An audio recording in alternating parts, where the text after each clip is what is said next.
ವಿದ್ಯಾರ್ಥಿಗಳೇ, ನನ್ನ ಹೆಸರು ಶಿವಾನಂದ್.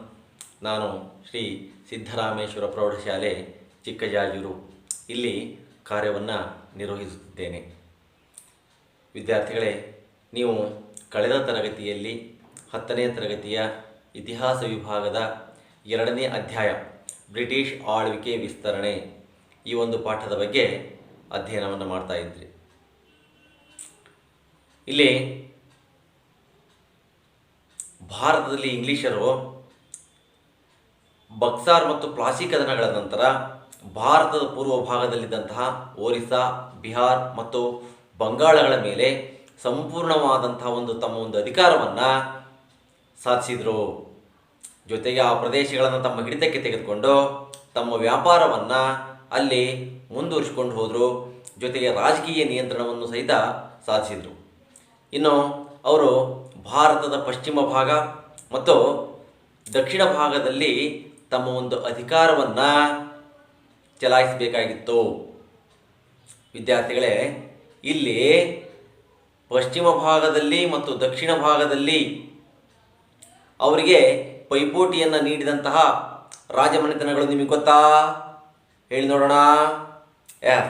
ಹಾಗಾದರೆ ಭಾರತದ ಪಶ್ಚಿಮ ಭಾಗದಲ್ಲಿ ಶಿಖರು ಅವರಿಗೆ ಪ್ರಬಲರಾಗಿದ್ದರು. ಇನ್ನು ಭಾರತದ ದಕ್ಷಿಣ ಭಾಗದಲ್ಲಿ ಮರಾಠ ಸಾಮ್ರಾಜ್ಯ ಮತ್ತು ಮೈಸೂರು ಸಂಸ್ಥಾನಗಳು ಅವರಿಗೆ ಬಹಳ ಪೈಪೋಟಿಯನ್ನು ನೀಡಿದ್ವು. ಇಲ್ಲಿ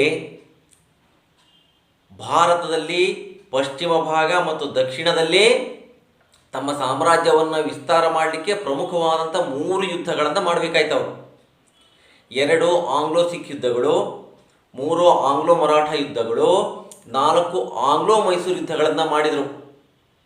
ಈ ಯುದ್ಧಗಳನ್ನು ಮಾಡುವುದರ ಮೂಲಕ ಇಡೀ ಭಾರತವನ್ನು ತಮ್ಮ ಒಂದು ವಶಕ್ಕೆ ತೆಗೆದುಕೊಳ್ಳುವಂತಹ ಒಂದು ಪ್ರಯತ್ನವನ್ನು ಮಾಡಿದರು. ಈ ವಿಷಯಗಳನ್ನೆಲ್ಲ ನೀವು ಪ್ರಾಥಮಿಕ ತರಗತಿಯಲ್ಲಿ ಕಲಿತಿರಬಹುದು. ವಿದ್ಯಾರ್ಥಿಗಳೇ, ಈಗ ಆಂಗ್ಲೋ ಮರಾಠ ಯುದ್ಧಗಳಲ್ಲಿ ಮೊದಲನೇ ಆಂಗ್ಲೋ ಮರಾಠ ಯುದ್ಧ, ಅದ್ರ ಬಗ್ಗೆ ಈಗ ಸ್ವಲ್ಪ ನೋಡೋಣ. ಮೊದಲನೇ ಆಂಗ್ಲೋ ಮರಾಠ ಯುದ್ಧ ನಡೆದಿತ್ತು 1775ರಿಂದ 1782ರವರೆಗೆ. ಬಕ್ಸಾರ್ ಕದನದಲ್ಲಿ ಸೋತು ಬ್ರಿಟಿಷರ ಆಶ್ರಯದಲ್ಲಿದ್ದಂಥವನು 2ನೇ ಶಾ ಆಲಂ. ಈ 2ನೇ ಶಾ ಆಲಂನನ್ನು ಮರಾಠರು ಮತ್ತೆ ಕರೆತಂದು ಅವನನ್ನು ದೆಹಲಿಯ ಸಿಂಹಾಸನದ ಮೇಲೆ ಕೂರಿಸಿದರು. ಆಗ 2ನೇ ಶಾ ಆಲಂ ಮರಾಠರಿಗೆ ಕೋರಾ ಮತ್ತು ಅಹಮದಾಬಾದ್ಗಳನ್ನು ಅಲ್ಲಿ ಮಾಡಿದ ಕೊಟ್ಟ. ಇಲ್ಲಿ ಏನಾಗಿತ್ತು ಅಂದರೆ, ಮೊದಲು ಬಕ್ಸಾರ್ ಕದನದಲ್ಲಿ ಸೋತಾಗ ಆ ಕೋರಾ ಮತ್ತು ಅಹಮದಾಬಾದ್ಗಳನ್ನು ಯಾರಿಗೆ ನೀಡಿದ್ದ? ಬ್ರಿಟಿಷರಿಗೆ ನೀಡಿದ್ದ. ಮತ್ತೆ ಅವುಗಳನ್ನು ಅವರಿಂದ ಕಿತ್ಕೊಂಡು ಇಲ್ಲಿ ಮರಾಠರಿಗೆ ನೀಡಿದ. ಯಾಕೆ ಅಂದರೆ ಮರಾಠರು ಏನು ಮಾಡಿದ್ರು? ಅವನನ್ನು ದೆಹಲಿಯ ಸಿಂಹಾಸನದ ಮೇಲೆ ಕೂರಿಸಿದರು. ಹೀಗೆ ಇಂಗ್ಲಿಷರ ನಿಯಂತ್ರಣದಲ್ಲಿದ್ದಂತಹ ಕೋರ ಮತ್ತು ಅಹಮದಾಬಾದ್ಗಳನ್ನು ಕಿತ್ಕೊಂಡು ಮರಾಠರಿಗೆ ನೀಡಿದ್ರಿಂದಾಗಿ ಇಲ್ಲಿ ಮರಾಠರು ಮತ್ತು ಇಂಗ್ಲಿಷರ ಮಧ್ಯ ವೈಷಮ್ಯ ಉಂಟಾಯಿತು. ಇದರಿಂದ ಇಲ್ಲಿ ಈ 2 ಸಾಮ್ರಾಜ್ಯಗಳ ಮಧ್ಯೆ ಯುದ್ಧವೂ ಸಹಿತ ನಡೆಯಲಿಕ್ಕೆ ಕಾರಣವಾಯಿತು ಅಂತ ಇಲ್ಲಿ ಹೇಳಬಹುದು. ವಿದ್ಯಾರ್ಥಿಗಳೇ, ಮರಾಠರ ಬಲಿಷ್ಠ ಪೇಶ್ವೆ ಮಾಧವರಾವ್ ಇದೇ ಸಮಯದಲ್ಲಿ ತೀರ್ಕೊಂಡಿದ್ದು ಮರಾಠರಿಗೆ ಬಹಳ ನಷ್ಟವನ್ನು ಉಂಟು ಮಾಡ್ತು. ಆಗ ಪೇಶ್ವೆ ಸ್ಥಾನದಲ್ಲಿ ಅವನ ತಮ್ಮನಾದಂತಹ ನಾರಾಯಣ ರಾಯನು ಅಧಿಕಾರಕ್ಕೆ ಬಂದ. ಆದರೆ ಅಧಿಕಾರಕ್ಕೆ ಬಂದಂತಹ ನಾರಾಯಣ ರಾವ್ನನ್ನು ಇಲ್ಲಿ ರಘೋಬ ಕೊಲೆ ಮಾಡಿಸಿದ. ಇದರಿಂದ ಪೇಶ್ವೆಯ ಸ್ಥಾನಕ್ಕೆ ಪೈಪೋಟಿ ಉಂಟಾಯಿತು, ಕಲಹ ಏರ್ಪಡ್ತು. ಆಗ ಮರಾಠ ಒಕ್ಕೂಟವು ನಾನಾ ಫಡ್ನವೀಸನ ಒಂದು ನಾಯಕತ್ವದಲ್ಲಿ ರಘೋಬನನ್ನು ಕೈಬಿಟ್ಟು ರಘೋಬನ ಬದಲು ನಾರಾಯಣ ರಾಯನ ಮಗನಾದಂತಹ 2ನೇ ಮಾಧವರಾವನನ್ನು ಪೇಶ್ವೆಯನ್ನಾಗಿ ಮಾಡಿದರು. ಆಗ ರಘೋಬನಿಗೆ ಅತೃಪ್ತಿ ಉಂಟಾಗಿ ಜೊತೆಗೆ ಮರಾಠ ನಾಯಕರ ಯಾವುದೇ ರೀತಿಯಾದಂಥ ಒಂದು ಬೆಂಬಲವು ಸಹಿತ ಆ ಒಂದು ಸಂದರ್ಭದಲ್ಲಿ ಅವನಿಗೆ ಸಿಗಲಿಲ್ಲ. ಆದ್ದರಿಂದಾಗಿ ಅವನು ಬ್ರಿಟಿಷರ ಒಂದು ಬೆಂಬಲವನ್ನು ಆತ ಕೋರಿದ. ಬ್ರಿಟಿಷರು ಇದೇ ಸಂದರ್ಭವನ್ನು ಅವರು ಲಾಭಕ್ಕೆ ಪಡೆದುಕೊಂಡ್ರು.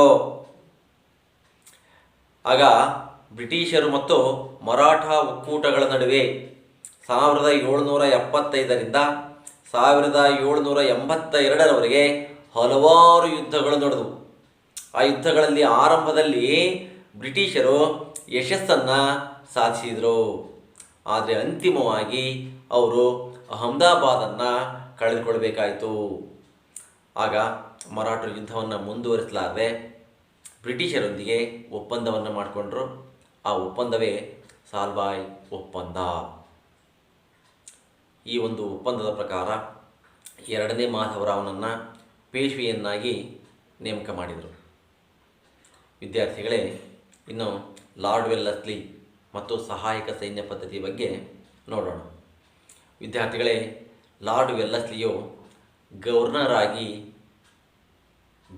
ಜನರಲ್ ಆಗಿ ಭಾರತಕ್ಕೆ ಬಂದ 1798. ಇನ್ನು ಲಾರ್ಡ್ ವೆಲ್ಲಸ್ಲಿ ಮತ್ತು ಸಹಾಯಕ ಸೈನ್ಯ ಪದ್ಧತಿ 1798ರಲ್ಲಿ ಲಾರ್ಡ್ ವೆಲ್ಲಸ್ಲಿಯು ಗವರ್ನರ್ ಜನರಲ್ ಆಗಿ ಭಾರತಕ್ಕೆ ಬಂದ. ನಂತರ ಭಾರತದಲ್ಲಿ ಈತ ದೊಡ್ಡ ಪ್ರಮಾಣದಲ್ಲಿ ಇಂಗ್ಲಿಷ್ ಸಾಮ್ರಾಜ್ಯವನ್ನು ವಿಸ್ತರಣೆ ಮಾಡಿದ. ವಿದ್ಯಾರ್ಥಿಗಳೇ, ಇಲ್ಲಿ ಇವನು ಭಾರತದಲ್ಲಿ ದೊಡ್ಡ ಪ್ರಮಾಣದಲ್ಲಿ ಸಾಮ್ರಾಜ್ಯವನ್ನು ವಿಸ್ತರಣೆ ಮಾಡಲಿಕ್ಕೆ ಕಾರಣವಾದಂಥ ಪ್ರಮುಖವಾದಂಥ ಒಂದು ಅಂಶ ಏನು ಅಂದರೆ, ಇವನು ಭಾರತಕ್ಕೆ ಬಂದಂತಹ ಸಂದರ್ಭದಲ್ಲಿ ಬಲಿಷ್ಠವಾದಂತಹ ಮರಾಠ ಸಾಮ್ರಾಜ್ಯ ಮತ್ತು ಮೈಸೂರು ಸಂಸ್ಥಾನಗಳು ದುರ್ಬಲಗೊಂಡಿದ್ವು. ಹೌದಾ? ಈ ಒಂದು ದುರ್ಬಲಗೊಂಡಂತಹ ಒಂದು ಅಂಶ ಇವನ ಒಂದು ವಿಸ್ತರಣಾ ನೀತಿಗೆ ಬಹಳ ಅನುಕೂಲಕರವಾಗಿತ್ತು. ಈತ ತನ್ನ ಒಂದು ಸಾಮ್ರಾಜ್ಯದ ವಿಸ್ತರಣೆಗಾಗಿ ಪ್ರಮುಖವಾದಂತಹ 3 ನೀತಿಗಳನ್ನು ಈತ ಅನುಸರಿಸಿದ್ದ. ಅವು ಯಾವುವು ಅಂದರೆ, ಮೊದಲನೇದಾಗಿ ಸಹಾಯಕ ಸೈನ್ಯ ಪದ್ಧತಿ, 2ನೇದಾಗಿ ಹೊಸ ರಾಜ್ಯಗಳ ಮೇಲೆ ಯುದ್ಧವನ್ನು ಮಾಡುವಂಥದ್ದು, ಇನ್ನು 3ನೇದಾಗಿ ಈಗಾಗಲೇ ಕಂಪನಿಯ ಅಧೀನದಲ್ಲಿರುವಂತಹ ರಾಜ್ಯಗಳನ್ನು ನೇರವಾಗಿ ಕಂಪನಿ ತನ್ನ ಒಂದು ಹಿಡಿತಕ್ಕೆ ತೆಗೆದುಕೊಳ್ಳುವಂಥದ್ದು. ಈ ರೀತಿಯಾಗಿ 3 ನೀತಿಗಳನ್ನು ಆತ ಅನುಸರಿಸಿ ದೊಡ್ಡ ಪ್ರಮಾಣದಲ್ಲಿ ಭಾರತದಲ್ಲಿ ಸಾಮ್ರಾಜ್ಯವನ್ನು ವಿಸ್ತಾರ ಮಾಡಿದ. ಇನ್ನು ಈಗ ಸಹಾಯಕ ಸೈನ್ಯ ಪದ್ಧತಿಯ ಬಗ್ಗೆ ನೋಡೋಣ. ಭಾರತೀಯ ರಾಜ್ಯಗಳನ್ನು ನಿಯಂತ್ರಣಕ್ಕೆ ಒಳಪಡಿಸಿಕೊಳ್ಳುವ ಸಲುವಾಗಿ 1798ರಲ್ಲಿ ಲಾರ್ಡ್ ವೆಲ್ಲಸ್ಲಿಯು ಈ ಒಂದು ಸಹಾಯಕ ಸೈನ್ಯ ಪದ್ಧತಿಯನ್ನು ಭಾರತದಲ್ಲಿ ಜಾರಿಗೆ ತಂದ. ವಿದ್ಯಾರ್ಥಿಗಳೇ, ಸಹಾಯಕ ಸೈನ್ಯ ಪದ್ಧತಿ ಅಂದರೆ ಏನು ಗೊತ್ತಾ ನಿಮಗೆ? ನೀವು ಈಗಾಗಲೇ ಓದಿದ್ದೀರಾ. ಸಹಾಯಕ ಸೈನ್ಯ ಪದ್ಧತಿ ಅಂದರೆ ಇಂಗ್ಲಿಷ್ ಈಸ್ಟ್ ಇಂಡಿಯಾ ಕಂಪನಿ ಮತ್ತು ಭಾರತೀಯ ರಾಜ್ಯಗಳ ನಡುವಿನ ಒಂದು ಒಪ್ಪಂದ. ಇದನ್ನೇ ಇಲ್ಲಿ ಸಹಾಯಕ ಸೈನ್ಯ ಪದ್ಧತಿ ಅಂತಂದು ಕರೀತಾರೆ. ಈ ಒಂದು ಸಹಾಯಕ ಸೈನ್ಯ ಪದ್ಧತಿಯು ತನ್ನದೇ ಆದಂತಹ ಕೆಲವೊಂದು ನಿಬಂಧನೆಗಳನ್ನು ಹೊಂದಿತ್ತು. ಅವುಗಳಲ್ಲಿ ಮೊದಲನೇದಾಗಿ, ಭಾರತೀಯ ರಾಜನು ಇಂಗ್ಲಿಷರ ಸೈನ್ಯದ ಒಂದು ತುಕಡಿಯನ್ನು ತನ್ನ ರಾಜ್ಯದಲ್ಲಿ ಇಟ್ಕೊಳ್ಬೇಕು. 2ನೇದು, ಇಟ್ಟುಕೊಂಡಂತಹ ಸೈನ್ಯದ ವೇತನ ಮತ್ತು ನಿರ್ವಹಣೆಯ ವೆಚ್ಚವನ್ನು ಆ ರಾಜ್ಯವೇ ನೋಡ್ಕೊಂಡು ಹೋಗಬೇಕು. ಒಂದು ವೇಳೆ ಆ ಸೈನ್ಯದ ಖರ್ಚು ವೆಚ್ಚವನ್ನು ನೋಡಿಕೊಂಡು ಹೋಗಲಿಕ್ಕೆ ಆಗದೇ ಇದ್ದರೆ ನಿರ್ದಿಷ್ಟ ಕಂದಾಯದ ಪ್ರದೇಶವನ್ನು ಇಂಗ್ಲಿಷ್ ಈಸ್ಟ್ ಇಂಡಿಯಾ ಕಂಪನಿಗೆ ಬಿಟ್ಟುಕೊಡಬೇಕು. ಇನ್ನು 3ನೇದು, ರಾಜನು ತನ್ನ ಆಸ್ಥಾನದಲ್ಲಿ ಒಬ್ಬ ಬ್ರಿಟಿಷ್ ರೆಸಿಡೆಂಟನ್ನು ನೋಡ್ಕೊಳ್ಬೇಕು. ಇನ್ನು ಬ್ರಿಟಿಷರ ಅನುಮತಿ ಇಲ್ಲದೆ ಆಸ್ಥಾನದಲ್ಲಿ ಯಾವುದೇ ಯುರೋಪಿಯನ್ನರನ್ನು ನೇಮಿಸಿಕೊಳ್ಳುವಂತಿಲ್ಲ. ಇನ್ನು ಭಾರತದ ಯಾವುದೇ ರಾಜ್ಯಗಳೊಂದಿಗೆ ಯುದ್ಧ ಅಥವಾ ಸಂಧಾನವನ್ನು ಮಾಡಿಕೊಳ್ಳಬೇಕಾದ್ರೆ ಗವರ್ನರ್ ಜನರಲನ್ನು ಸಂಪೂರ್ಣವಾದಂಥ ಒಪ್ಪಿಗೆ ಬೇಕಾಗಿತ್ತು. ಇವೆಲ್ಲವುಗಳಿಗೆ ಪ್ರತಿಯಾಗಿ ಕಂಪನಿಯು ಸಹಾಯಕ ಸೈನ್ಯ ಪದ್ಧತಿಗೆ ಒಳಪಟ್ಟಂತಹ ರಾಜ್ಯಕ್ಕೆ ಆಂತರಿಕ ಮತ್ತು ಬಾಹ್ಯ ರಕ್ಷಣೆಯನ್ನು ಒದಗಿಸುವಂತಹ ಜವಾಬ್ದಾರಿಯನ್ನು ಅದು ಹೊಂದಿತ್ತು. ಈ ಒಂದು ನೀತಿಯಿಂದಾಗಿ ಬ್ರಿಟಿಷರ ಸೈನಿಕ ನಿರ್ವಹಣೆ ಬಹಳ ಸುಲಭವಾಯಿತು ಮತ್ತು ಭಾರತೀಯ ರಾಜ್ಯಗಳನ್ನು ನಿಯಂತ್ರಣದಲ್ಲಿ ಇಡಲಿಕ್ಕೆ ಕಂಪನಿಗೆ ಬಹಳ ಸುಲಭವಾಯಿತು. ಭಾರತೀಯ ರಾಜ್ಯಗಳನ್ನು ಆರ್ಥಿಕವಾಗಿ ತೀವ್ರ ಶೋಷಣೆಗೆ ಒಳಪಡಿಸಿದರು. ಈ ಒಂದು ಒಪ್ಪಂದಕ್ಕೆ ಸಹಿಯನ್ನು ಮಾಡಿದಂತಹ ಮೊದಲ ರಾಜ್ಯ ಹೈದರಾಬಾದ್ ಸಂಸ್ಥಾನ. ಆಗ ಹೈದರಾಬಾದ್ ಸಂಸ್ಥಾನದಲ್ಲಿ ನವಾಬನಾಗಿದ್ದಂಥವನು ಸಾದತ್ ಅಲಿ. ಇವನು ಸಹಾಯಕ ಸೈನ್ಯ ಪದ್ಧತಿಯನ್ನು ಮೊದಲ ಬಾರಿಗೆ ಭಾರತದಲ್ಲಿ ಒಪ್ಪಿಕೊಂಡಂತಹ ದೊರೆ. ಅನಂತರ ಮೈಸೂರು, ಅವಧ್, ತಂಜಾವೂರು, ಮರಾಠರು, ಆರ್ಕಾಟ್, ಪೂನಾ, ಬೀರಾರ್, ಗ್ವಾಲಿಯರ್ ಮುಂತಾದಂತಹ ರಾಜ್ಯಗಳು ಈ ಒಂದು ಸಹಾಯಕ ಸೈನ್ಯ ಪದ್ಧತಿಗೆ ಒಳಪಟ್ಟವು. ಇಷ್ಟೆಲ್ಲ ಅಂಶಗಳನ್ನು ನೀವು ಹಿಂದಿನ ತರಗತಿಯಲ್ಲಿ ನೋಡಿದ್ದೀರ ವಿದ್ಯಾರ್ಥಿಗಳೇ. ಇನ್ನು ಎರಡನೇ ಆಂಗ್ಲೋ ಮರಾಠ ಯುದ್ಧ 1803ರಿಂದ 1805ರವರೆಗೆ ಈ ಎರಡನೇ ಆಂಗ್ಲೋ ಮರಾಠ ಯುದ್ಧ ನಡೀತು. ವಿದ್ಯಾರ್ಥಿಗಳೇ, ಇಲ್ಲಿ ನೀವೀಗಾಗಲೇ ಓದಿರಬಹುದು, ಮರಾಠ ಸಾಮ್ರಾಜ್ಯವು ಪ್ರಮುಖವಾದಂಥ 5 ನಾಯಕರುಗಳಿಂದ ಕೂಡಿತ್ತು. ಅವು ಯಾವಂತ ಗೊತ್ತಿರಬೇಕಲ್ಲ, ಹೇಳಿ ನೋಡೋಣ. ಇಲ್ಲಿ ಮರಾಠ ಸಾಮ್ರಾಜ್ಯವು ಪುಣೆಯ ಪೇಶ್ವೆ, ಬರೋಡಾದ ಗಾಯಕ್ವಾಡ್, ಗ್ವಾಲಿಯರ್ನ ಸಿಂಧಿಯಾ, ಇಂದೋರಿನ ಹೋಳ್ಕರ್ ಹಾಗೂ ನಾಗಪುರದ ಬೋನ್ಸ್ಲೆ ಈ 5 ನಾಯಕರುಗಳಿಂದ ಈ ಒಂದು ಮರಾಠ ಸಾಮ್ರಾಜ್ಯ ಇತ್ತು. ಅಂದರೆ ಮರಾಠ ಸಾಮ್ರಾಜ್ಯ ಅಂದರೆ ಈ 5 ನಾಯಕರುಗಳ ಒಂದು ಒಕ್ಕೂಟ. ವಿದ್ಯಾರ್ಥಿಗಳೇ, ಈ ಒಂದು ಒಕ್ಕೂಟ ಒಡೆಯದಂತೆ ನಾನಾ ಫಡ್ನವೀಸನು ಬಹಳ ಎಚ್ಚರಿಕೆಯನ್ನು ವಹಿಸಿದ್ದ. ಇದರಿಂದಾಗಿ ಬ್ರಿಟಿಷರ ಮಧ್ಯಪ್ರವೇಶ ತಪ್ಪಿತ್ತು. ಅಂದರೆ ಮರಾಠ ಒಕ್ಕೂಟದ ಆಂತರಿಕ ವ್ಯವಹಾರಗಳಲ್ಲಿ ಇಂಗ್ಲಿಷರು ಭಾಗವಹಿಸ್ತಾ ಇರಲಿಲ್ಲ. ಆದರೆ 1800ರಲ್ಲಿ ನಾನಾ ಫಡ್ನವೀಸ ಇಲ್ಲಿ ಮರಣವನ್ನು ಹೊಂದಿದ. ಆಗೇನಾಯಿತು ಅಂದರೆ ಆ ಒಂದು ಮರಾಠ ಒಕ್ಕೂಟ ಒಡೆಯದಂತೆ ಎಚ್ಚರಿಕೆಯನ್ನು ವಹಿಸಿದ್ದಲ್ಲ, ಅವನು ಸತ್ತ. ಯಾರೋ ನಾನಾ ಫಡ್ನವೀಸ್. ಅವನ ಮರಣದ ನಂತರ ಇಲ್ಲಿ ಮರಾಠ ನಾಯಕರ ನಡುವೆ ಸಂಘರ್ಷ ಏರ್ಪಡ್ತು. ಈ ಒಂದು ಅಂಶ ಎರಡನೇ ಆಂಗ್ಲೋ ಮರಾಠ ಯುದ್ಧಕ್ಕೆ ಕಾರಣವಾಯಿತು. ಮುಂದೆ ಎರಡನೇ ಬಾಜಿರಾವ್ ಮತ್ತು ಸಿಂಧಿಯಾ ಮನೆತನದ ದೌಲತ್ ರಾವ್ ಒಂದಾಗಿ ಹೋಳ್ಕರ್ ಮನೆತನದ ಯಶವಂತರಾವನ ಮೇಲೆ ದಾಳಿಯನ್ನು ಮಾಡಿದರು.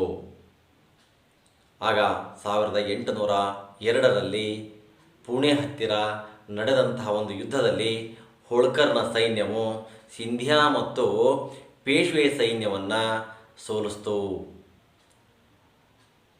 ಆಗ ಸೋತು ಹತಾಶನಾದಂತಹ ಎರಡನೇ ಬಾಜಿರಾಯನು ಇಂಗ್ಲಿಷರ ಸಹಾಯವನ್ನು ಬೇಡಿದ. ಇದೇ ಸಮಯಕ್ಕಾಗಿ ಇಂಗ್ಲಿಷರು ಕಾಯ್ತಾ ಇದ್ದರು.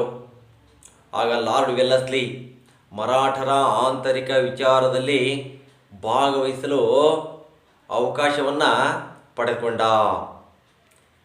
1802ರಲ್ಲಿ ಎರಡನೇ ಬಾಜಿರಾಯನು ಇಂಗ್ಲಿಷರೊಂದಿಗೆ ಸ್ನೇಹವನ್ನು ಬಯಸಿ ಬೆಸ್ಸಿನ ಒಪ್ಪಂದಕ್ಕೆ ಸಹಿಯನ್ನು ಹಾಕಿದ. ಯಾರು ಬೆಸ್ಸಿನ ಒಪ್ಪಂದಕ್ಕೆ ಸಹಿಯನ್ನು ಹಾಕಿದ್ದೋ? ಎರಡನೇ ಬಾಜಿರಾವ್. ಈ ಒಪ್ಪಂದದಂತೆ ಎರಡನೇ ಬಾಜಿರಾವನು ಸಹಾಯಕ ಸೈನ್ಯ ಪದ್ಧತಿಯನ್ನು ಒಪ್ಪಿಕೊಂಡ. ಈ ಒಂದು ಅಂಶ ಮರಾಠ ನಾಯಕರುಗಳಿಗೆ ಅತೃಪ್ತಿಯನ್ನು ತಂತು. ಈ ಒಂದು ಸಹಾಯಕ ಸೈನ್ಯ ಪದ್ಧತಿಯನ್ನು ಪೇಶ್ವೆ 2ನೇ ಬಾಜಿರಾಯನು ಒಪ್ಪಿದ್ದನ್ನು ವಿರೋಧಿಸಿ ಹೋಳ್ಕರು, ಬೋನ್ಸ್ಲೆ, ಸಿಂಧಿಯಾ, ಮರಾಠ ಮನೆತನಗಳೆಲ್ಲವೂ ಒಂದುಗೂಡಿ ಇಂಗ್ಲಿಷರೊಂದಿಗೆ ಸಂಘರ್ಷಕ್ಕೆ ಇಳಿಯಬೇಕಾಯಿತು. ಆದರೆ ಇಲ್ಲಿ ಗಾಯಕ್ವಾಡನು ಯುದ್ಧದಲ್ಲಿ ಭಾಗವಹಿಸದೆ ತಟಸ್ಥವಾಗಿದ್ದ. ಮುಂದೆ 1803ರಿಂದ 1805ರವರೆಗೆ ನಡೆದ ಅನೇಕ ಯುದ್ಧಗಳಲ್ಲಿ ವೆಲ್ಲಸ್ಲಿ ಮರಾಠರನ್ನು ಸೋಲಿಸಿದ. ಇಂಗ್ಲಿಷರು ಸಿಂಧಿಯಾನಿಂದ ದೆಹಲಿಯನ್ನು ವಶಪಡಿಸಿಕೊಂಡರು. ಹೋಳ್ಕರ್ ಮತ್ತು ಸಿಂಧಿಯಾ ಇಬ್ಬರು ಸಹಾಯಕ ಸೈನ್ಯ ಪದ್ಧತಿಯನ್ನು ಒಪ್ಪಿಕೊಳ್ಬೇಕಾಯಿತು. ಹೀಗೆ 2ನೇ ಆಂಗ್ಲೋ ಮರಾಠ ಯುದ್ಧ ಹೋಳ್ಕರ್ ಮತ್ತು ಸಿಂಧಿಯಾ ಸಹಾಯಕ ಸೈನ್ಯ ಪದ್ಧತಿಯನ್ನು ಒಪ್ಪಿಕೊಳ್ಳುವಂತೆ ಮಾಡಿತು. ಇನ್ನು 3ನೇ ಆಂಗ್ಲೋ ಮರಾಠ ಯುದ್ಧ. 2ನೇ ಆಂಗ್ಲೋ ಮರಾಠ ಯುದ್ಧದ ಪರಿಣಾಮವಾಗಿ ಮರಾಠ ದೊರೆಗಳಲ್ಲಿ ಅಸಮಾಧಾನ ಮೂಡಿತ್ತು. ಮರಾಠ ಮನೆತನಗಳು ತಮ್ಮ ಘನತೆ ಮತ್ತು ಸ್ವಾತಂತ್ರ್ಯವನ್ನು ಉಳಿಸಿಕೊಳ್ಳಲಿಕ್ಕೆ ಇನ್ನಿಲ್ಲದ ಒಂದು ಪ್ರಯತ್ನವನ್ನು ಮಾಡಿದವು. ಸ್ವತಃ 2ನೇ ಬಾಜಿರಾಯನು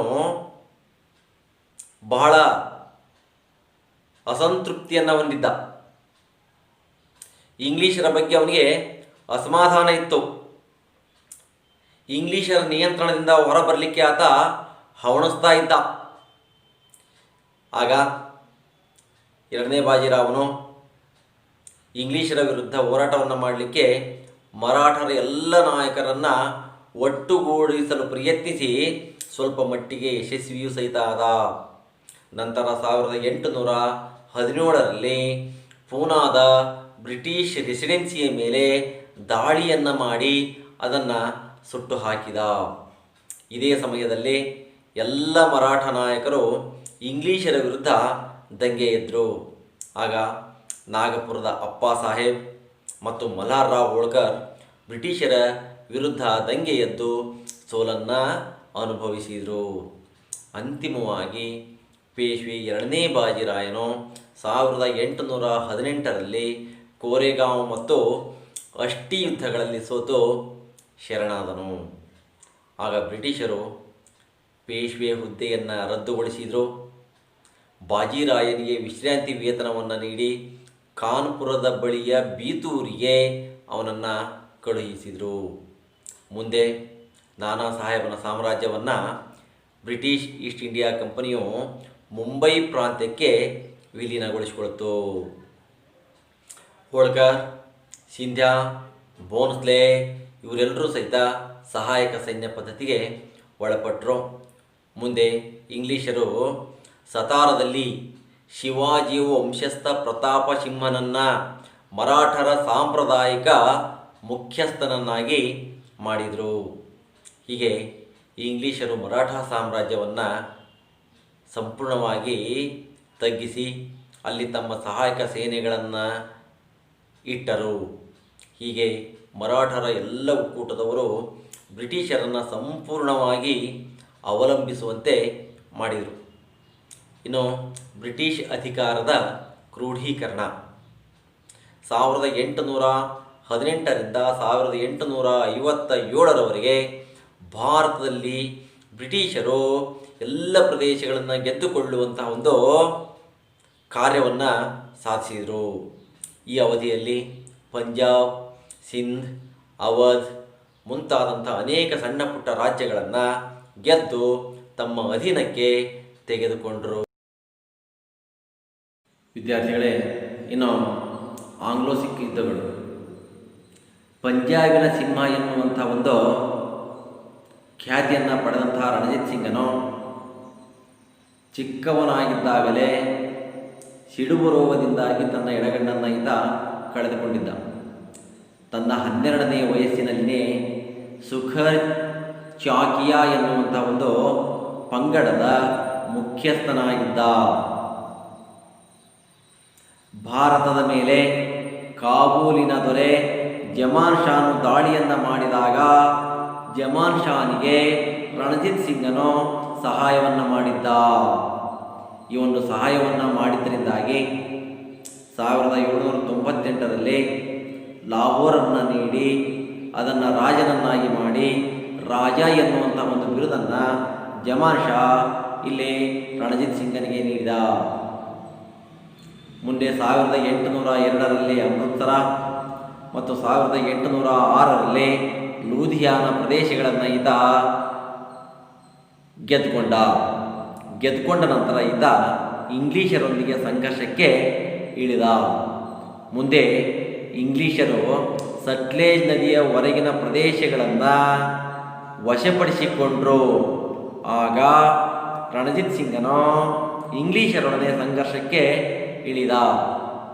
ನಂತರ 1809ರಲ್ಲಿ ಇಂಗ್ಲೀಷರೊಂದಿಗೆ ಅಮೃತ್ಸರ ಒಪ್ಪಂದವನ್ನು ಮಾಡಿಕೊಂಡ. ಈ ಅಮೃತ್ಸರ ಒಪ್ಪಂದದ ಪ್ರಕಾರ ನಿರಂತರ ಮೈತ್ರಿಯನ್ನು ಇಂಗ್ಲೀಷರೊಂದಿಗೆ ಈತ ಹೊಂದಿದ್ದ. ಅಂದರೆ ನಿರಂತರ ಮೈತ್ರಿ ಅಂದರೆ ಇಂಗ್ಲೀಷರೊಂದಿಗೆ ಸಂಘರ್ಷದ ಹಾದಿಯನ್ನು ಬಿಟ್ಟು ಸ್ನೇಹದಿಂದ ಇರುವಂತಹ ಒಂದು ಒಪ್ಪಂದವನ್ನು ಈತ ಮಾಡಿಕೊಂಡ. ಹೀಗೆ ಅವರೊಂದಿಗೆ ನಿರಂತರ ಮೈತ್ರಿ ಒಪ್ಪಂದವನ್ನು ಮಾಡಿಕೊಂಡು ಸಾಮ್ರಾಜ್ಯವನ್ನು ಭದ್ರಪಡಿಸಿಕೊಂಡ. ವಿದ್ಯಾರ್ಥಿಗಳೇ, ಇನ್ನು 1ನೇ ಆಂಗ್ಲೋ ಸಿಖ್ ಯುದ್ಧ, ಇದರ ಬಗ್ಗೆ ಇಲ್ಲಿ ಅಧ್ಯಯನವನ್ನು ಮಾಡೋಣ. 1845 ಮತ್ತು 46ರಲ್ಲಿ ಈ ಒಂದು ಯುದ್ಧ ನಡೀತು. ವಿದ್ಯಾರ್ಥಿಗಳೇ, ಇಲ್ಲಿ 1839ರಲ್ಲಿ ರಣಜಿತ್ ಸಿಂಗನು ಮರಣವನ್ನು ಹೊಂದಿದ. ಯಾವಾಗ ರಣಜಿತ್ ಸಿಂಗನು ಮರಣವನ್ನು ಹೊಂದಿದ್ನೋ, ಪಂಜಾಬಿನಲ್ಲಿ ರಾಜಕೀಯ ಅರಾಜಕತೆಯಲ್ಲಿ ತಲೆಯನ್ನು ಎತ್ತಿತು. ಅಧಿಕಾರಕ್ಕಾಗಿ ಕಲಹಗಳು ಉಂಟಾದವು. ಇದನ್ನು ಬಳಸಿಕೊಂಡಂತಹ ಇಂಗ್ಲೀಷರು ಪಂಜಾಬನ್ನು ವಶಪಡಿಸಿಕೊಳ್ಳುವಂಥ ಒಂದು ಸಂಚನ್ನು ರೂಪಿಸಿದರು. ಮುಂದೆ 1845ರ ಡಿಸೆಂಬರ್ನಲ್ಲಿ ಬ್ರಿಟಿಷರಿಗೂ ಮತ್ತು ಪಂಜಾಬಿನ ಸಿಖ್ಖರಿಗೂ ಇಲ್ಲಿ ಯುದ್ಧ ನಡೆಯಿತು. ಈ ಯುದ್ಧದಲ್ಲಿ ಹಿಂದೂಗಳು, ಮುಸಲ್ಮಾನರು, ಸಿಖ್ಖರೆಲ್ಲರೂ ಒಂದಾಗಿ ಶೌರ್ಯವನ್ನು ಮೆರೆದು ಹೋರಾಟವನ್ನು ಮಾಡಿದರು. ಆದರೆ ಕೆಲವೊಬ್ಬ ದೇಶದ್ರೋಹಿ ನಾಯಕರುಗಳು ಇಂಗ್ಲೀಷರಿಗೆ ಸಹಾಯವನ್ನು ಮಾಡೋದ್ರಿಂದಾಗಿ ಈ ಒಂದು ಸಿಖ್ಖರ ಒಂದು ಸೈನ್ಯ ಸೋಲನ್ನು ಅನುಭವಿಸಬೇಕಾಯಿತು. ಮುಂದೆ ಅವಮಾನಕರವಾದಂಥ ಒಂದು ಲಾಹೋರ್ ಒಪ್ಪಂದಕ್ಕೆ ಸಹಿ ಹಾಕಬೇಕಾಯಿತು. ನಂತರದ ದಿನಗಳಲ್ಲಿ ಬ್ರಿಟಿಷ್ ರೆಸಿಡೆಂಟನು ಪಂಜಾಬಿನ ನಿಜವಾದಂತಹ ಆಡಳಿತಗಾರನಾದನು. ವಿದ್ಯಾರ್ಥಿಗಳೇ, ಇನ್ನು 2ನೇ ಆಂಗ್ಲೋ ಸಿಖ್ ಯುದ್ಧ 1848 ಮತ್ತು 49ರಲ್ಲಿ ಈ 2ನೇ ಆಂಗ್ಲೋ ಸಿಖ್ ಯುದ್ಧ ನಡೀತು. 1ನೇ ಆಂಗ್ಲೋ ಸಿಖ್ ಯುದ್ಧದಲ್ಲಿ ಬ್ರಿಟಿಷರು ಸಂಪೂರ್ಣವಾಗಿ ಜಯವನ್ನು ಗಳಿಸಿದರೂ ಸಹಿತ ಪಂಜಾಬನ್ನು ವಶಪಡಿಸಿಕೊಂಡು ಆಳ್ವಿಕೆಯನ್ನು ನಡೆಸಲಿಲ್ಲ. ಬದಲಾಗಿ ಪಂಜಾಬಿನಲ್ಲಿ ಇಂಗ್ಲೀಷರ ಒಂದು ಸೈನ್ಯದ ತುಕಡಿಯನ್ನು ಇಟ್ಟು ಅದರ ಮೇಲ್ವಿಚಾರಣೆಯನ್ನು ಅಲ್ಲಿಯ ದುಲೀಪ್ ಸಿಂಗನಿಗೆ ವಹಿಸಿದರು. ಹೀಗೆ 1848ರಲ್ಲಿ ಪಂಜಾಬಿನ ಮೇಲೆ ನೇರವಾದಂಥ ಒಂದು ಆಳ್ವಿಕೆಯನ್ನು ಬ್ರಿಟಿಷರು ಹೂಡಿದರು. ಇಂಥ ಒಂದು ಸಂದರ್ಭದಲ್ಲೇ ಅನೇಕ ಪಂಜಾಬಿಗಳು ಇದನ್ನು ವಿರೋಧಿಸಿದರು. ಈ ಪ್ರತಿಭಟನೆಗಳ ಒಂದು ನೇತೃತ್ವವನ್ನು ವಹಿಸಿದಂಥವರು ಲಾಹೋರಿನಲ್ಲಿ ಚಟ್ಟಾರ್ ಸಿಂಗ್ ಅಟ್ಟಾರಿವಾಲಾ ಮತ್ತು ಮುಲ್ತಾನಿನಲ್ಲಿ ಮೂಲ್ರಾಯ್ ವಹಿಸಿಕೊಂಡು ಇಂಗ್ಲೀಷರೊಂದಿಗೆ ಯುದ್ಧವನ್ನು ಮಾಡಿದರು. ಆದರೆ ಈ ಒಂದು ಯುದ್ಧದಲ್ಲಿ ಮತ್ತೆ ಪಂಜಾಬಿಗಳಿಗೆ ಸೋಲಾಯಿತು. ಅಂತಿಮವಾಗಿ ಲಾರ್ಡ್ ಡಾಲ್ಹೌಸಿಯು ಪಂಜಾಬನ್ನು ಬ್ರಿಟಿಷ್ ಸಾಮ್ರಾಜ್ಯದಲ್ಲಿ ವಿಲೀನಗೊಳಿಸಿದ. ವಿದ್ಯಾರ್ಥಿಗಳೇ, ಇನ್ನು ದತ್ತು ಮಕ್ಕಳಿಗೆ ಹಕ್ಕಿಲ್ಲ ಎನ್ನುವಂಥ ಒಂದು ನೀತಿ 1848ರಲ್ಲಿ ಭಾರತಕ್ಕೆ ಗವರ್ನರ್ ಜನರಲ್ ಆಗಿ ಬಂದಂಥವನು ಲಾರ್ಡ್ ಡಾಲ್ಹೌಸಿ.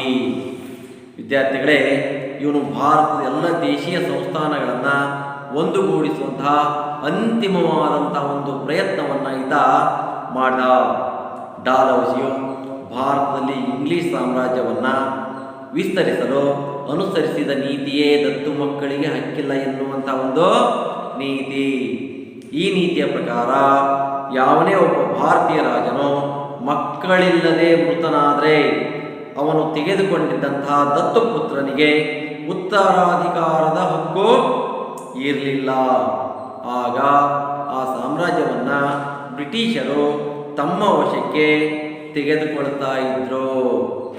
ವಿದ್ಯಾರ್ಥಿಗಳೇ, ಈ ಒಂದು ದತ್ತು ಮಕ್ಕಳಿಗೆ ಹಕ್ಕಿಲ್ಲ ಎನ್ನುವಂತಹ ನೀತಿಯ ಪ್ರಕಾರ ಸತಾರಾ, ಜೈಪುರ್, ಸಂಬಲ್ಪುರ್, ಉದಯ್ಪುರ್, ಝಾನ್ಸಿ ಮತ್ತು ನಾಗಪುರ ರಾಜ್ಯಗಳು ಇಂಗ್ಲಿಷರ ವಶಕ್ಕೆ ಬಂದವು.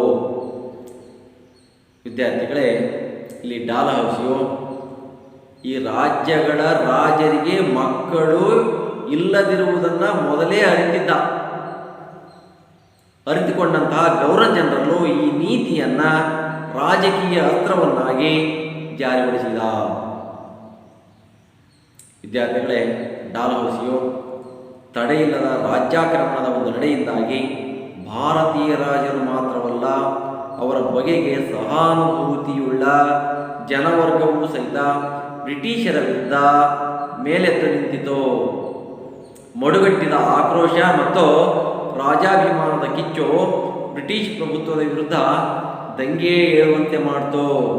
ಇದರ ಪರಿಣಾಮವಾಗಿಯೇ 1857ರ ಸಿಪಾಯಿ ದಂಗೆ ಸ್ಫೋಟಗೊಳ್ಳಿತು. ವಿದ್ಯಾರ್ಥಿಗಳೇ, ನೀವು ಇಲ್ಲಿಯವರೆಗೂ ಇತಿಹಾಸ ವಿಭಾಗದಲ್ಲಿ ಅಧ್ಯಾಯ 2 ಬ್ರಿಟಿಷ್ ಆಳ್ವಿಕೆ ವಿಸ್ತರಣೆ ಈ ಒಂದು ಪಾಠಕ್ಕೆ ಸಂಬಂಧಪಟ್ಟಂತೆ ಎಲ್ಲ ವಿಷಯವನ್ನು ನೀವೀಗ ತಿಳಿದುಕೊಂಡ್ರಿ. ವಿದ್ಯಾರ್ಥಿಗಳೇ, ಇಲ್ಲಿ ನಾನು ಕೆಲವಷ್ಟು ಪ್ರಶ್ನೆಗಳನ್ನು ಕೇಳುತ್ತೇನೆ, ಅವುಗಳಿಗೆ ಉತ್ತರವನ್ನು ನೀಡುವಿರಾ? ಎಸ್. ಹಾಗಾದರೆ ಮೊದಲನೆಯ ಆಂಗ್ಲೋ ಮರಾಠ ಯುದ್ಧ ಡ್ಯಾಶ್ ಒಪ್ಪಂದದಿಂದ ಮುಕ್ತಾಯವಾಯಿತು. ಹೇಳಿ ನೋಡೋಣ. ಮೊದಲನೇ ಆಂಗ್ಲೋ ಮರಾಠ ಯುದ್ಧ ಮುಕ್ತಾಯವಾಗಿದ್ದು ಡ್ಯಾಶ್ ಒಪ್ಪಂದದಿಂದ. ಯಾವ ಒಪ್ಪಂದ ಹೇಳಿ ನೋಡೋಣ? ಸಾಲ್ವಾಯ್ ಒಪ್ಪಂದ. ವಿದ್ಯಾರ್ಥಿಗಳೇ, ಇನ್ನು ಎರಡನೇ ಪ್ರಶ್ನೆ, ಸಹಾಯಕ ಸೈನ್ಯ ಪದ್ಧತಿಯನ್ನು ಜಾರಿಗೆ ತಂದವರು ಲಾರ್ಡ್ ವೆಲ್ಲಸ್ಲಿ. ಇನ್ನು ದತ್ತು ಮಕ್ಕಳಿಗೆ ಹಕ್ಕಿಲ್ಲ ಎನ್ನುವಂಥ ನೀತಿಯನ್ನು ಜಾರಿಗೆ ತಂದವರು ಡ್ಯಾಶ್ ಡಾಲ್ಹೌಸಿ. ಸಹಾಯಕ ಸೈನ್ಯ ಪದ್ಧತಿಗೆ ಮೊದಲು ಸಹಿ ಹಾಕಿದ ಭಾರತೀಯ ದೊರೆ ಯಾರು? ಹೇಳಿ ನೋಡೋಣ. ಹೈದರಾಬಾದಿನ ನಿಜಾಮ. ವಿದ್ಯಾರ್ಥಿಗಳೇ, ಇನ್ನು ಸಹಾಯಕ ಸೈನ್ಯ ಪದ್ಧತಿ ಎಂದರೇನು? ಹೇಳಿ ನೋಡೋಣ. ಇಂಗ್ಲಿಷ್ ಈಸ್ಟ್ ಇಂಡಿಯಾ ಕಂಪನಿ ಮತ್ತು ಭಾರತೀಯ ರಾಜರುಗಳ ಮಧ್ಯೆ ಆದಂಥ ಒಂದು ಸೈನಿಕ ಒಪ್ಪಂದವೇ ಇಲ್ಲಿ ಸಹಾಯಕ ಸೈನ್ಯ ಪದ್ಧತಿ. ಇನ್ನು ಮುಂದಿನ ಪ್ರಶ್ನೆ, ಮೊದಲನೆಯ ಆಂಗ್ಲೋ ಮರಾಠ ಯುದ್ಧಕ್ಕೆ ಕಾರಣಗಳು ಏನು? ವಿದ್ಯಾರ್ಥಿಗಳೇ, ಈ ಮೊದಲು ನಿಮಗೆ ತಿಳಿಸಿದ್ದೆ. ಇಲ್ಲಿ ಬ್ರಿಟಿಷರ ಆಶ್ರಯದಲ್ಲಿದ್ದಂತಹ ಮೊಘಲ್ ಸಾಮ್ರಾಟ 2ನೇ ಶಾ ಆಲಂನನ್ನು ಮರಾಠರು ಮತ್ತೆ ದೆಹಲಿಯ ಸಿಂಹಾಸನದ ಮೇಲೆ ಕೂರಿಸಿದರು. ಅದಕ್ಕೆ ಪ್ರತಿಫಲವಾಗಿ 2ನೇ ಶಾ ಆಲಮನು ಮರಾಠರಿಗೆ ಇಂಗ್ಲೀಷರಿಗೆ ಮೊದಲು ಕೊಟ್ಟಿದ್ದಂತಹ ಕೋರ ಮತ್ತು ಅಹಮದಾಬಾದ್ಗಳನ್ನು ಮರಾಠರಿಗೆ ನೀಡಿದನು. ಈ ಒಂದು ಅಂಶ ಬ್ರಿಟಿಷರು ಮತ್ತು ಮರಾಠರ ಮಧ್ಯ ವೈಷಮ್ಯ ಉಂಟಾಗಲಿಕ್ಕೆ ಕಾರಣ ಆಯಿತು. ಇಂತಹ ಸಂದರ್ಭದಲ್ಲಿ ಮರಾಠರ ಬಲಿಷ್ಠ ಪೇಶ್ವೆಯಾದಂತಹ ಮಾಧವರಾವ್ ಮರಣವನ್ನು ಹೊಂದಿದ. ಆಗ ಅವನ ತಮ್ಮನಾದಂತಹ ನಾರಾಯಣರಾವ್ ಪಟ್ಟಕ್ಕೆ ಬಂದ. ಆದರೆ ಇಲ್ಲಿ ಪೇಶ್ವೆಯಾಗಬೇಕು ಎನ್ನುವಂತಹ ಆಶೆಯನ್ನು ಹೊಂದಿದ್ದಂತಹ ನಾರಾಯಣರಾಯನ ಚಿಕ್ಕಪ್ಪ ರಘೋಬ ನಾರಾಯಣರಾವ್ನನ್ನು ಇಲ್ಲಿ ಕೊಲ್ಲಿಸಿದ. ಆಗ ಪೇಶ್ವೆ ಸ್ಥಾನಕ್ಕೆ ಮರಾಠ ನಾಯಕರಲ್ಲಿ ಕಲಹ ಏರ್ಪಡ್ತು. ಆಗ ಮರಾಠರ ಒಂದು ಒಕ್ಕೂಟದ ನಾಯಕತ್ವವನ್ನು ವಹಿಸಿಕೊಂಡಂತಹ ನಾನಾ ಫಡ್ನವೀಸನು ರಘೋಬನ ಬದಲಿಗೆ ನಾರಾಯಣರಾಯನ ಮಗನಾದಂತಹ ಎರಡನೇ ಮಾಧವರಾವ್ನನ್ನು ಪೇಶ್ವೆಯನ್ನಾಗಿ ನೇಮಕ ಮಾಡಿದರು. ಹೀಗೆ ರಘೋಬನನ್ನು ಕಡೆಗಣಿಸಿ ಅವನಿಗೆ ಯಾವುದೇ ರೀತಿಯಾದಂಥ ಒಂದು ಬೆಂಬಲವನ್ನು ನೀಡದೆ ಇಲ್ಲಿ ಮಾಧವರಾವ್ನನ್ನು ಪಟ್ಟಕ್ಕೆ ತಂದಿದ್ದು ರಘೋಬನಿಗೆ ಅತೃಪ್ತಿಯನ್ನು ಉಂಟು ಮಾಡಿತು. ಆಗ ಅವನು ಈ ಸಂದರ್ಭದಲ್ಲಿ ಇಂಗ್ಲೀಷರ ಒಂದು ಸಹಾಯವನ್ನು ಬೇಡಿದ. ಇದೇ ಸಮಯಕ್ಕಾಗಿ ಇಂಗ್ಲೀಷರು ಕಾಯ್ತಾ ಇದ್ದರು. ವಿದ್ಯಾರ್ಥಿಗಳೇ, ಈ ಎಲ್ಲ ಅಂಶಗಳು ಒಂದನೇ ಆಂಗ್ಲೋ ಮರಾಠ ಯುದ್ಧಕ್ಕೆ ಕಾರಣವಾದವು. ಇನ್ನು ಸಹಾಯಕ ಸೈನ್ಯ ಪದ್ಧತಿ ನಿಬಂಧನೆಗಳು ಯಾವುವು? ವಿದ್ಯಾರ್ಥಿಗಳೇ, ನಿಮಗೆ ಈಗಾಗಲೇ ಹೇಳಿದ್ದೆ, ಸಹಾಯಕ ಸೈನ್ಯ ಪದ್ಧತಿ ಅಂದರೆ ಇಂಗ್ಲೀಷ್ ಈಸ್ಟ್ ಇಂಡಿಯಾ ಕಂಪನಿ ಮತ್ತು ಭಾರತೀಯ ರಾಜರುಗಳ ನಡುವಿನ ಒಂದು ಒಪ್ಪಂದವಾಗಿತ್ತು. ಇದನ್ನು 1798ರಲ್ಲಿ ಲಾರ್ಡ್ ವೆಲ್ಲೆಸ್ಲಿಯು ಜಾರಿಗೆ ತಂದ. ಇದರ ಮೂಲಕ ಬ್ರಿಟಿಷರು ತಮ್ಮ ಸೈನ್ಯವನ್ನು ಸುಲಭವಾಗಿ ನಿರ್ವಹಣೆ ಮಾಡಲಿಕ್ಕೆ ಅನುಕೂಲ ಮಾಡಿಕೊಂಡರು ಮತ್ತು ಅದೇ ರೀತಿಯಾಗಿ ಭಾರತೀಯ ರಾಜ್ಯಗಳನ್ನು ನಿಯಂತ್ರಣದಲ್ಲಿ ಇಡಲಿಕ್ಕೆ ಅನುಕೂಲವಾಯಿತು. ಈ ಒಂದು ಸಹಾಯಕ ಸೈನ್ಯ ಪದ್ಧತಿಯ ನಿಬಂಧನೆಗಳು ಯಾವುವು ಅಂದರೆ, ಭಾರತೀಯ ರಾಜನು ಬ್ರಿಟಿಷ್ ಸೈನ್ಯದ ಒಂದು ತುಕಡಿಯನ್ನು ತನ್ನ ಸಾಮ್ರಾಜ್ಯದಲ್ಲಿ ಇಟ್ಕೊಳ್ಬೇಕು. ಇನ್ನು ಎರಡನೇದಾಗಿ, ಆ ಸೈನ್ಯದ ಖರ್ಚು ವೆಚ್ಚವನ್ನು ಆ ರಾಜನೇ ವಹಿಸಿಕೊಳ್ಳಬೇಕು.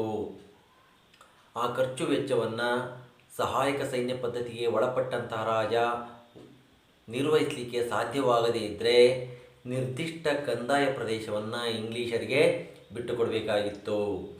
ರಾಜನು ತನ್ನ ಆಸ್ಥಾನದಲ್ಲಿ ಒಬ್ಬ ರೆಸಿಡೆಂಟನನ್ನು ನೇಮಿಸಿಕೊಳ್ಳಬೇಕಾಗಿತ್ತು. ಬ್ರಿಟಿಷರ ಅನುಮತಿ ಇಲ್ಲದೆ ಆಸ್ಥಾನದಲ್ಲಿ ಯಾವುದೇ ಯುರೋಪಿಯನ್ನನನ್ನು ನೇಮಿಸಿಕೊಳ್ಳುವಂತಿರಲಿಲ್ಲ. ಭಾರತದ ಯಾವುದೇ ರಾಜ್ಯಗಳೊಂದಿಗೆ ಯುದ್ಧವನ್ನು ಮಾಡಿಕೊಳ್ಬೇಕಾದ್ರೆ ಅಥವಾ ಸಂಧಾನವನ್ನು ಮಾಡಿಕೊಳ್ಬೇಕಾದ್ರೆ ಗವರ್ನರ್ ಜನರಲನ ಅನುಮತಿ ಬೇಕಾಗಿತ್ತು. ಇದಕ್ಕೆ ಪ್ರತಿಯಾಗಿ ಆ ಸಹಾಯಕ ಸೈನ್ಯ ಪದ್ಧತಿಗೆ ಒಳಪಟ್ಟಂತಹ ರಾಜ್ಯಕ್ಕೆ ಇಂಗ್ಲೀಷ್ ಈಸ್ಟ್ ಇಂಡಿಯಾ ಕಂಪನಿ ಆಂತರಿಕವಾಗಿ ಮತ್ತು ಬಾಹ್ಯವಾಗಿ ರಕ್ಷಣೆಯನ್ನು ಒದಗಿಸುವ ಜವಾಬ್ದಾರಿಯನ್ನು ಹೊತ್ತುಕೊಂಡಿತ್ತು. ವಿದ್ಯಾರ್ಥಿಗಳೇ, ಸಹಾಯಕ ಸೈನ್ಯ ಪದ್ಧತಿಯು ಇಂಗ್ಲೀಷರಿಗೆ ತಮ್ಮ ಒಂದು ಸಾಮ್ರಾಜ್ಯವನ್ನು ವಿಸ್ತರಣೆ ಮಾಡಲಿಕ್ಕೆ ಹೇಗೆ ಸಹಾಯಕ ಆಯಿತು?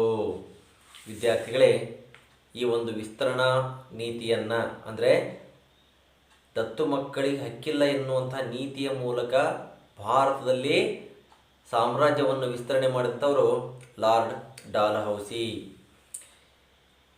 ಇಲ್ಲಿ ಈ ನೀತಿಯ ಪ್ರಕಾರ ಯಾವನೇ ಒಬ್ಬ ಭಾರತೀಯ ರಾಜನು ತನಗೆ ಮಕ್ಕಳಿಲ್ಲದೆ ಮೃತನಾದರೆ ಅವನು ದತ್ತು ತೆಗೆದುಕೊಂಡಿದ್ದಂತಹ ಪುತ್ರನಿಗೆ ಉತ್ತರಾಧಿಕಾರತ್ವದ ಒಂದು ಹಕ್ಕು ಇರಲಿಲ್ಲ. ಇಂತಹ ಒಂದು ನೀತಿಯನ್ನು ಜಾರಿಗೆ ತರೋದ್ರ ಮೂಲಕ ಇಲ್ಲಿ ಸತಾರ, ಜೈಪುರ, ಸಂಬಲ್ಪುರ್, ಉದಯ್ಪುರ್, ಝಾನ್ಸಿ, ನಾಗಪುರ್ ಮುಂತಾದಂತಹ ಪ್ರದೇಶಗಳನ್ನು ಲಾರ್ಡ್ ಡಾಲ್ಹೌಸಿಯು ಇಂಗ್ಲೀಷ್ ಈಸ್ಟ್ ಇಂಡಿಯಾ ಸಾಮ್ರಾಜ್ಯಕ್ಕೆ ಸೇರಿಸಿದ.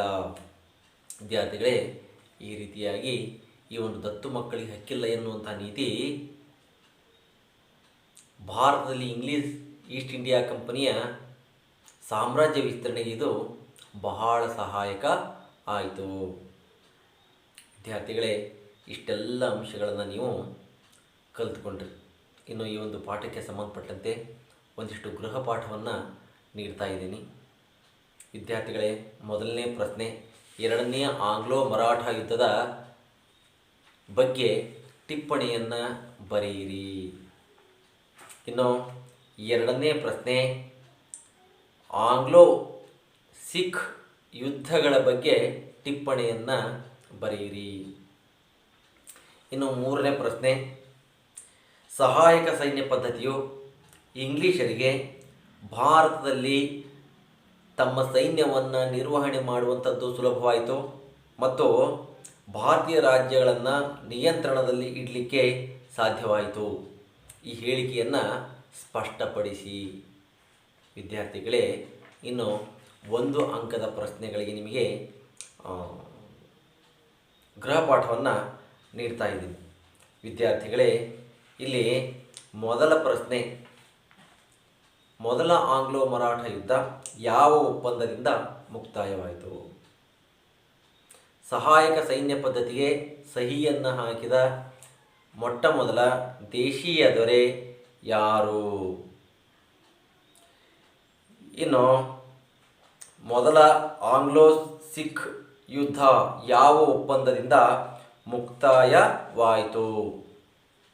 ಇನ್ನು ದತ್ತು ಮಕ್ಕಳಿಗೆ ಹಕ್ಕಿಲ್ಲ ಎನ್ನುವಂಥ ನೀತಿಗೆ ಒಳಪಟ್ಟಂಥ ರಾಜ್ಯಗಳು ಯಾವುವು? ಸಹಾಯಕ ಸೈನ್ಯ ಪದ್ಧತಿ ಎಂದರೇನು? ಈ ಎಲ್ಲ ಪ್ರಶ್ನೆಗಳಿಗೆ ನೀವು ಉತ್ತರವನ್ನು ಬರೆದುಕೊಂಡು ಬಂದು ನಿಮ್ಮ ಶಿಕ್ಷಕರಿಗೆ ತೋರಿಸಿ. ಧನ್ಯವಾದಗಳು.